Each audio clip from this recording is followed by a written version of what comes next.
Não sei nem como começar esse desabafo, porque nunca fui do tipo que expõe seus sentimentos em público, ainda mais algo tão íntimo e delicado como o que estou vivendo agora. Mas carrego esse peso há semanas e sinto que preciso colocar para fora, como se escrever fosse a única forma de respirar. Talvez seja só mais uma tentativa de aliviar o nó que aperta a minha garganta todos os dias. Meu nome é Mônica, tenho 38 anos e moro em Campinas, no interior de São Paulo. Quem me vê de fora talvez pense que tenho uma vida estável, até mesmo privilegiada. Venho de uma família tradicional, com muito respeito na cidade. Meu pai é advogado, dono de um escritório bastante renomado, e desde jovem me colocaram para trabalhar lá como secretária. Sempre cumpri meu papel direitinho. A filha que estudou, que se comportou, que nunca deu trabalho, que seguiu os caminhos da religião. Talvez essa obediência cega tenha me custado muito da minha liberdade, mas nunca ousei desafiar o que esperavam de mim. Aos 24 anos, conheci aquele que seria meu noivo. Ficamos juntos por 8 anos, e eu acreditava de verdade que estava construindo a vida que sonhei. Planejávamos casar, ter filhos, comprar uma casa. Eu já me via como esposa e mãe, acreditando que tudo se encaixaria. Mas, do nada, o chão me foi tirado, ele simplesmente foi embora. Sem grandes explicações, desapareceu da cidade para viver um relacionamento com uma mulher mais jovem. Eu fiquei destruída. Não foi apenas a dor de uma traição. Foi a sensação de que toda a minha juventude tinha sido desperdiçada. Enquanto ele recomeçava do zero, eu carregava as marcas de ter sido deixada para trás. Depois disso, nunca mais consegui olhar para relacionamentos da mesma forma. A cada tentativa de me abrir, eu recuava. A cada pessoa que demonstrava interesse, eu erguia muros. O medo de ser rejeitada novamente, de ser comparada com alguém mais jovem e mais bonita, me paralisava. Então, encontrei refúgio no único lugar onde sentia que minha alma ainda respirava, a igreja. Passei a me dedicar intensamente às missas e às obras de caridade. Terças, quintas e domingos, lá estava eu, sentada sempre no mesmo banco, ouvindo as homilias, rezando, tentando encher os vazios da minha vida com fé. Muitos na paróquia me viam como exemplo de dedicação, mas mal sabiam que, por trás dessa devoção, existia uma mulher ferida, que só buscava esconder sua dor. Foi nesse cenário que, há pouco mais de um ano, chegou à nossa paróquia um novo padre. Jovem, cheio de energia, com um jeito que encantava qualquer pessoa. O nome dele é Ricardo. Tem apenas 27 anos. Vem de uma família humilde, e todos comentavam sobre como os pais dele lutaram muito para pagar seus estudos no seminário.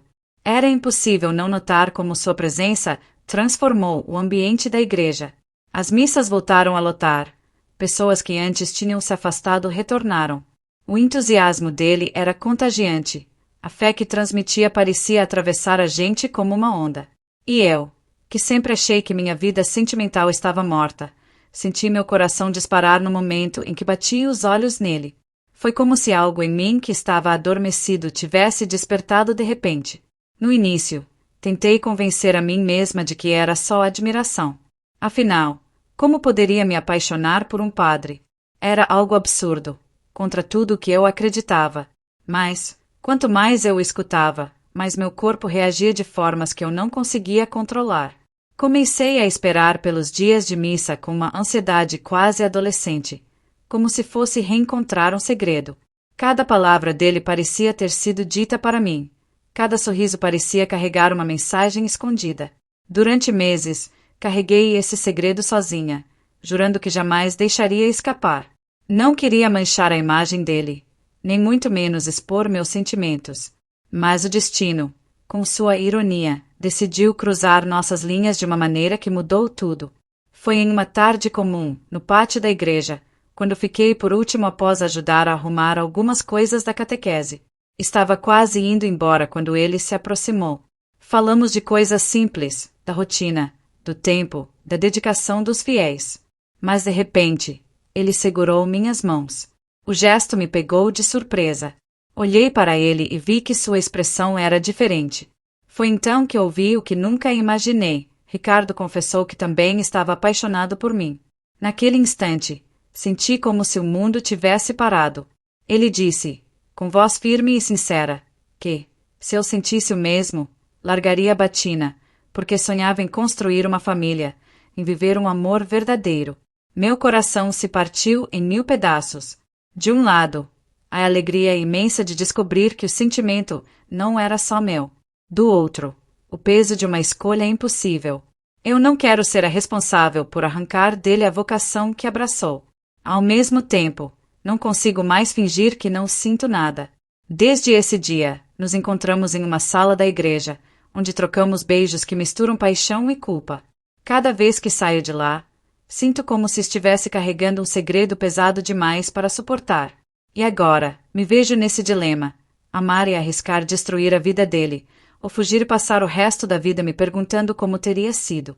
Minha família, tão tradicional, jamais aceitaria isso. Seria um escândalo em Campinas. E eu, que sempre vivi para manter uma imagem de respeito, agora me encontro às escondidas, vivendo algo que nunca imaginei para mim. Escrevo isso porque não sei mais o que fazer. Estou presa entre a fé e o desejo, entre a lealdade e a vontade de ser feliz.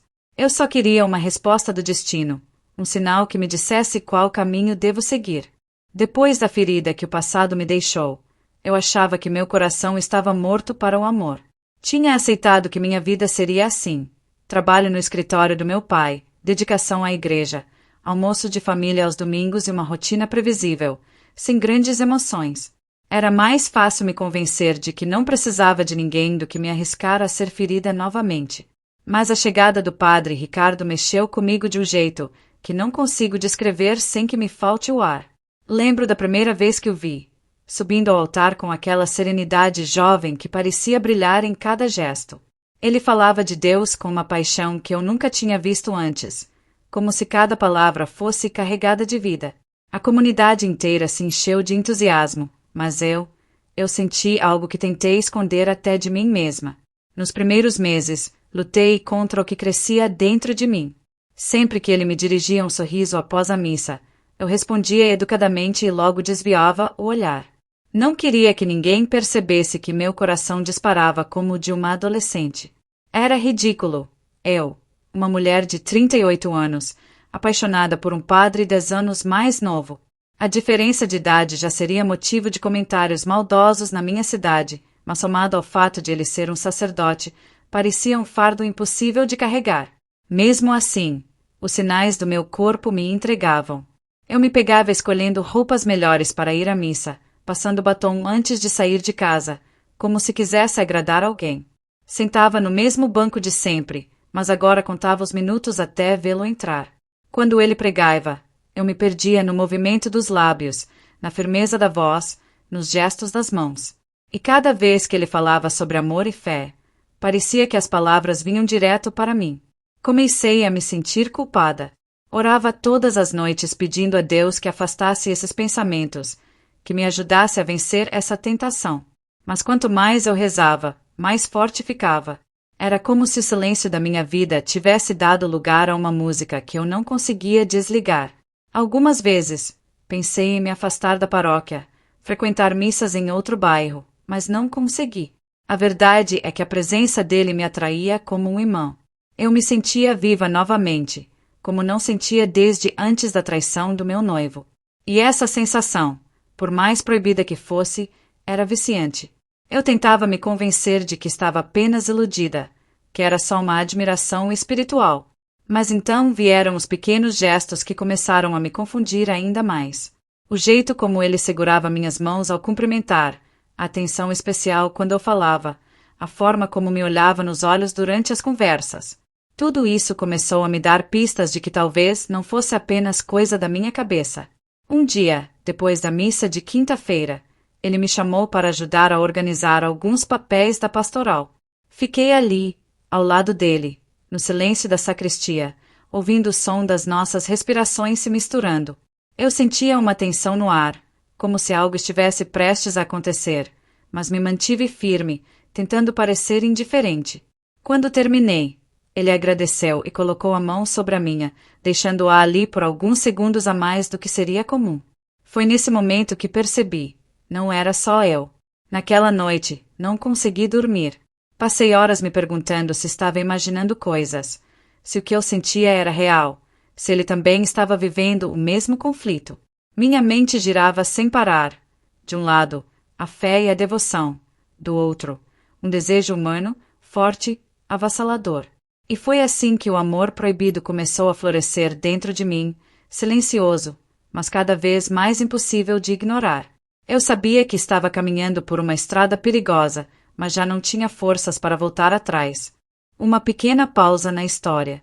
Nosso canal tem crescido, com histórias cada vez mais impactantes que mostram um pouco da realidade do brasileiro. E você pode nos ajudar a continuar com esse trabalho. Basta clicar no botão de seguir o canal e ativar o sininho de notificações. Assim você vai receber nossos vídeos assim que eles estiverem no ar. Agora vamos voltar ao drama. Há momentos na vida em que sentimos que o tempo se dobra, como se tudo o que acreditávamos ser imutável pudesse ruir em segundos. Para mim, esse instante aconteceu em uma tarde comum, dentro do pátio da igreja de Campinas que já conheço como a palma da minha mão. Eu tinha ficado até mais tarde para ajudar a guardar alguns objetos usados em uma atividade das crianças da catequese. O sol já estava baixo, tingindo o céu de um dourado melancólico, quando saí carregando algumas caixas. Ele apareceu de repente, como se tivesse esperado aquele momento. Padre Ricardo caminhou até mim com um sorriso tímido, bem diferente do carisma cheio de energia que mostrava durante as missas. Conversamos sobre coisas simples, o empenho das crianças, a alegria da comunidade em estar mais unida, até sobre o clima que estava mudando com a proximidade do inverno. Eu me esforçava para manter a voz firme, mas por dentro lutava contra a inquietação que sempre me tomava perto dele. Foi então que tudo mudou. Ele segurou minhas mãos. Não como um padre segura a mão de uma fiel, mas como um homem que luta contra si mesmo, ao mesmo tempo, se entrega. O calor daquele toque atravessou minha pele como se tivesse derretido todas as minhas defesas. Quando levantei os olhos para encarar os dele, vi algo que nunca pensei ver: desejo, ternura e medo misturados. Foi nesse instante que ele falou. Disse que não podia mais carregar sozinho o que estava sentindo. Que desde o primeiro dia em que me viu, algo diferente nasceu em seu coração. Tentou resistir, orou, buscou forças, mas o sentimento cresceu a ponto de se tornar impossível de esconder. Então, diante do risco de enlouquecer em silêncio, decidiu me confessar. Estava apaixonado por mim. Minhas pernas tremeram. Eu quis falar, mas as palavras não saíam. Ele continuou, com a voz firme, embora os olhos revelassem a tempestade dentro dele. Disse que sabia que sua escolha de vida exigia renúncia, mas que também era humano, que sentia falta de algo que só o amor poderia preencher. E completou, quase sussurrando, que se eu sentisse o mesmo, ele estava disposto a deixar a batina para construir uma família comigo. Naquele momento, eu não sabia se chorava, se sorria ou se corria para longe. Era como se todo o peso dos meus anos de solidão e de dor tivesse se transformado em uma onda que me engolia. Eu, que havia jurado nunca mais me entregar a ninguém, estava diante de um homem que me oferecia exatamente o que sempre sonhei: amor, dedicação, futuro. Mas era um padre que, por minha causa, poderia abandonar sua vocação. Não consegui resistir quando ele se aproximou mais e encostou seus lábios nos meus. Foi um beijo suave, mas carregado de urgência, de culpa e de verdade. Um beijo que marcou o início de algo que mudaria minha vida para sempre. Depois daquele dia, começamos a nos encontrar em segredo em uma sala discreta da igreja. No começo, eram apenas conversas longas, onde tentávamos racionalizar o impossível.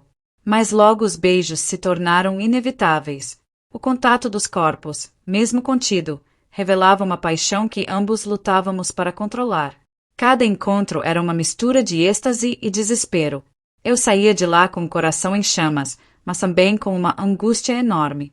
Perguntava a mim mesma: será que estava destruindo a vida dele? Será que era justo permitir que ele abrisse mão de tudo por minha causa? Ou será que Deus havia cruzado nossos caminhos de propósito, como parte de um plano maior que eu não conseguia compreender? A cada encontro, minha alma se dividia mais. Entre a fé que sempre guiou meus passos e o desejo de finalmente ser amada, eu não sabia qual caminho seguir. Sei que o que vou escrever agora pode soar como um pecado sem perdão, mas preciso ser sincera. Depois da primeira vez em que nossos lábios se tocaram, algo em mim se quebrou e jamais voltou ao lugar. A barreira invisível que eu tentava erguer entre mim e o padre Ricardo simplesmente deixou de existir. Nos dias seguintes, meu corpo parecia viver em estado de alerta, esperando o próximo encontro. Cada vez que ouvia a voz dele na missa, cada vez que sentia seu olhar atravessar o espaço até me alcançar, meu coração acelerava como se quisesse saltar para fora do peito. E quando ficávamos a sós, em uma sala discreta da igreja, o mundo deixava de existir. No começo, dizíamos a nós mesmos que seriam apenas conversas. Ele me falava dos conflitos que enfrentava, a pressão de ser tão jovem e já carregar o peso de uma comunidade inteira, a solidão que às vezes o sufocava. Eu falava dos meus traumas, do noivado que desmoronou depois de 8 anos, da ferida de ter sido trocada por alguém mais jovem. Talvez, de alguma forma, nossas dores tenham se reconhecido uma na outra. Mas logo as palavras deram lugar aos gestos. O primeiro beijo tímido se transformou em beijos mais intensos, prolongados, cheios de um desejo que eu tentava sufocar, mas que explodia toda vez que ele me puxava para perto. O calor das mãos dele na minha cintura, o tremor da minha pele quando ele encostava o rosto no meu, a respiração acelerada que se misturava com a minha, tudo isso me fazia esquecer, por instantes, que estávamos cometendo algo proibido. E era aí que surgia o peso da culpa. Ao sair da igreja depois desses encontros, sentia como se uma sombra me seguisse. Olhava para as imagens dos santos e me perguntava se estava sendo hipócrita, se minha fé era verdadeira ou se eu estava apenas vivendo uma mentira. Eu me ajoelhava no banco vazio, pedindo a Deus um sinal, qualquer resposta. Mas o silêncio era absoluto. A culpa, no entanto, nunca foi suficiente para me impedir de voltar. Cada vez que dizia a mim mesma que seria o último beijo, que precisava parar, bastava ouvir a voz dele me chamando pelo nome para que minhas convicções ruíssem. A verdade é que eu me sentia viva ao lado dele. Depois de tantos anos de vazio, finalmente havia alguém que me fazia acreditar que o amor ainda era possível. Mas não era um amor simples. Era um amor que carregava consigo a ameaça de um escândalo, a possibilidade de arruinar não só a vida dele, mas também a minha. Eu sabia que, se minha família descobrisse, a reação seria devastadora. Os sussurros, os julgamentos, o olhar de reprovação da cidade inteira, tudo isso me assombrava. E, no entanto, quando estava em seus braços, tudo isso desaparecia. Eu não era mais a filha obediente de uma família tradicional, nem a secretária do escritório do meu pai, nem a mulher traída que carrega cicatrizes invisíveis. Eu era apenas Mônica, uma mulher de 38 anos que ainda podia ser amada. Essa dualidade passou a me consumir. Entre os beijos de desejo e os olhos marejados de arrependimento, vivia um dilema constante. Estava eu destruindo o sacerdote ou construindo o futuro como o homem que realmente me ama? Cada encontro com ele era uma vitória e uma derrota ao mesmo tempo. E quanto mais a paixão crescia, mais eu temia pelo que estava por vir. Se já era difícil carregar esse segredo sozinha, tudo ficou ainda mais sufocante quando comecei a imaginar o que aconteceria se minha família descobrisse. Campinas é uma cidade grande, mas as famílias tradicionais daqui vivem como se fosse uma vila, onde todo mundo sabe da vida de todo mundo. Meu sobrenome carrega peso, e eu cresci ouvindo que deveria dar exemplo. Meu pai, advogado respeitado, tem um olhar que por si só já é uma sentença. Sempre exigiu de mim comportamento irrepreensível, disciplina e discrição. Minha mãe, embora mais doce, é ainda mais rígida quando o assunto é a reputação da família. Para ela, o que importa não é o que sentimos, mas o que os outros pensam. Desde cedo aprendi que, na minha casa, imagem era sinônimo de virtude. Se eles soubessem que estou envolvida com o padre, não apenas me julgariam, mas viriam isso como uma mancha no nome da família.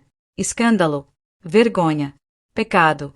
Essas palavras ecoam na minha mente cada vez que imagino a cena de contar a verdade. E não é só medo da reação deles, é também medo de mim mesma. Será que eu teria coragem de encarar a cidade inteira apontando o dedo, me acusando de ser a mulher que fez um padre abandonar sua vocação? Na missa de domingo, ao lado da minha mãe, senti esse peso de forma quase insuportável. Ela se ajoelhou, rezou com fervor, no final, comentou comigo como era bonito ver o padre Ricardo tão dedicado, tão puro e cheio de fé. Suas palavras me cortaram como lâminas. Eu sabia que, se ela descobrisse a verdade, todo aquele orgulho se transformaria em desprezo. Além da família, havia o próprio ambiente da igreja. Eu sempre fui vista como exemplo de fé, uma das voluntárias mais comprometidas. As senhoras que rezam o terço comigo me tratam como filha. E as crianças da catequese olham para mim com uma inocência que me desarma. Como seria possível manter essa imagem se todos soubessem dos beijos trocados às escondidas, nos corredores da mesma igreja onde ajoelho para rezar? Essa pressão começou a invadir meus pensamentos durante os encontros com Ricardo. Enquanto nos beijávamos, eu me perguntava, e se alguém entrar agora? E se uma das portas estiver destrancada? E se um fiel desconfiar da proximidade entre nós? Cada gesto de carinho vinha acompanhado do medo de sermos descobertos. Ele, ao contrário, parecia mais decidido. Dizia que estava disposto a enfrentar tudo, que o amor dele por mim era maior do que qualquer tradição. Falava em deixar a batina sem hesitar, como se já tivesse tomado sua decisão. Mas eu não conseguia pensar com a mesma leveza. Para mim, tudo parecia um abismo. Não era apenas a igreja que eu temia desonrar. Era a minha própria vida, que poderia desmoronar se a verdade viesse à tona. A sociedade em que vivo não perdoa, ainda mais quando se trata de uma mulher. Eu seria vista como a tentadora, a culpada por arrastar um padre para o pecado. Ninguém entenderia que o amor foi mútuo, que nasceu sem eu buscar. Na solidão do meu quarto, essas reflexões me consumiam. Eu olhava para o crucifixo pendurado na parede e me sentia em conflito direto com minha fé. Será que Deus me condenaria? Ou será que Ele, em sua infinita misericórdia, compreenderia que o amor, mesmo em sua forma mais inesperada, ainda é obra dele? O peso da tradição, da família e da sociedade me sufoca a cada dia. Eu caminho como se tivesse duas vidas: a pública, intocável, e a secreta, feita de beijos escondidos e promessas sussurradas. E cada vez mais me pergunto quanto tempo conseguiremos sustentar essa mentira antes que tudo venha à tona. Cheguei a um ponto em que já não sei mais distinguir o certo do errado. Vivo cada dia dividida entre a felicidade intensa que sinto nos braços de Ricardo e o medo sufocante de ver tudo desmoronar ao meu redor. É como se meu coração fosse puxado em duas direções opostas, prestes a se partir. Ele me diz, com a segurança de quem acredita no próprio amor, que deixará a batina se eu disser que quero ficar ao lado dele. Já não fala em hipótese, mas em decisão. Diz que não vê sentido em seguir se o coração dele já escolheu outro caminho. E, sempre que ouço isso, sinto uma mistura de orgulho e pavor. Orgulho por ser tão amada, pavor por ser a razão dessa renúncia. Às vezes penso no peso que essa escolha traria. Como olhar para minha família e dizer: estou apaixonada por um padre e ele largou tudo por mim? Imagino a reação do meu pai, a decepção silenciosa da minha mãe, os cochichos dos conhecidos nos corredores do centro de Campinas. Já consigo ouvir os julgamentos. Ela o seduziu, fez um padre abandonar sua vocação, vergonha para a família. Eu seria a vilã da história, mesmo que o amor dele por mim fosse tão verdadeiro quanto o meu por ele. Mas e se eu recusar? E se eu decidir me afastar? Como seguir com a vida sabendo que abri mão de um amor que pode nunca mais se repetir? Já vivi a dor de perder alguém que eu amava e sei como essa ausência pode matar por dentro. Tenho medo de passar o resto da vida me perguntando como teria sido se tivesse aceitado. As noites se tornaram um tormento. Olho para o crucifixo no meu quarto e choro em silêncio, pedindo uma resposta que nunca vem. Será que Deus quer me ensinar a renunciar de novo? Ou será que Ele, em sua forma misteriosa de agir, cruzou nossos caminhos porque acredita que merecemos ser felizes juntos? Carrego em mim duas Monicas. A filha obediente, criada em uma família tradicional que jamais aceitaria uma mancha em seu nome. E a mulher ferida, que encontrou cura nos olhos de um homem que, ironicamente, foi treinado para não amar dessa forma. Entre essas duas versões de mim, estou me perdendo. Não sei quanto tempo ainda conseguiremos manter segredo. Campinas é grande, mas a igreja é pequena. E segredos, como já aprendi, têm vida curta. O futuro me assusta, e eu não tenho coragem de escolher sozinha. Escrevo aqui porque preciso gritar, mesmo que em silêncio, mesmo que atrás de uma tela. Preciso que alguém me diga se estou louca por acreditar que esse amor pode dar certo, ou se devo arrancar isso de mim antes que seja tarde. Estou apaixonada pelo padre da minha igreja. Ele também me ama. E agora, diante dessa escolha impossível, só peço um sinal do destino, uma luz que me diga qual caminho seguir. Porque, no fundo, só tenho duas certezas: que o amo de verdade e que não sei o que fazer com esse amor. Obrigado por ouvir a história de Mônica e Ricardo. Não se esqueça de se inscrever no canal, ativar o sininho e ficar pronto para mais histórias como essa.